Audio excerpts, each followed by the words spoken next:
Hey guys, well then, today I'm back with another tutorial. So in this tutorial we're going to be focusing on the UI and hopefully be making a nice UI that the player can interact with, and hopefully it's going to be looking good.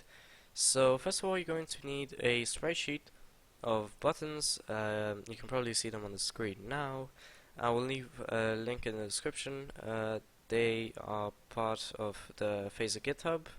You can probably find them there. But yeah, so once you have that, put it in your assets folder and go in your preload class and let's load them. So first of all, you're going to need to do like you did with the player. It's just loading a spreadsheet, and then ID of buttons, and then the path is going to be assets buttons.png, and then the sizes 193 by 71. Right, so this just loads in our spreadsheet of buttons.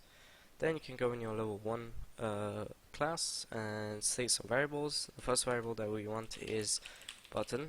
You can say buttons. Actually, no, just one because it's only going to be one.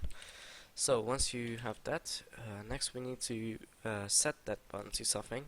So that's going to be button equals list.add.button. Phaser has a function for this, which is really pleasant and makes it a lot more easy.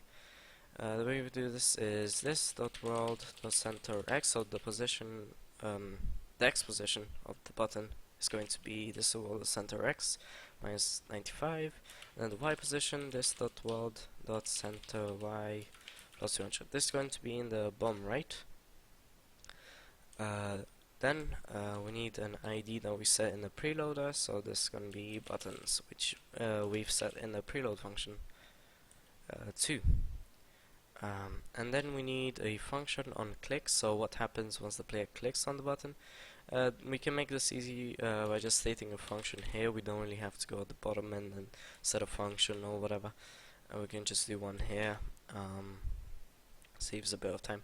So what you want to happen once you press the button is shoot a message on the console, console.log, and we can say pressed or something similar.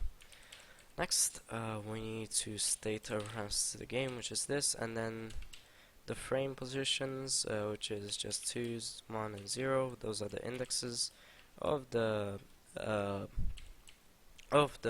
spreadsheet.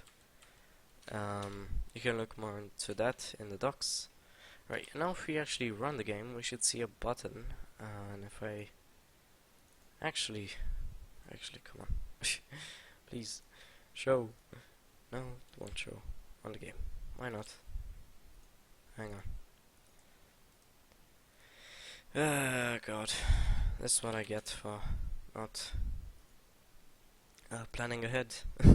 There we go. So now in the game we should have a button right here, which when you hover over it, it should say over, and then when you click, it should say down. But the problem is, while you're walking, it's not actually going to stick to the camera. Now you might want this if you're setting something interactive with the level or something, but the way, if you want to actually stick it to the camera, the way you can do that is just say button.fixed to camera, yes, equals true. And now if we actually run the game again, now it should be actually stuck to the camera. So you can see while you're walking now, it's actually going to be stuck to the camera, fully functioning. And yeah, thanks for watching. Don't forget to subscribe and follow me on Twitter. And yeah, goodbye.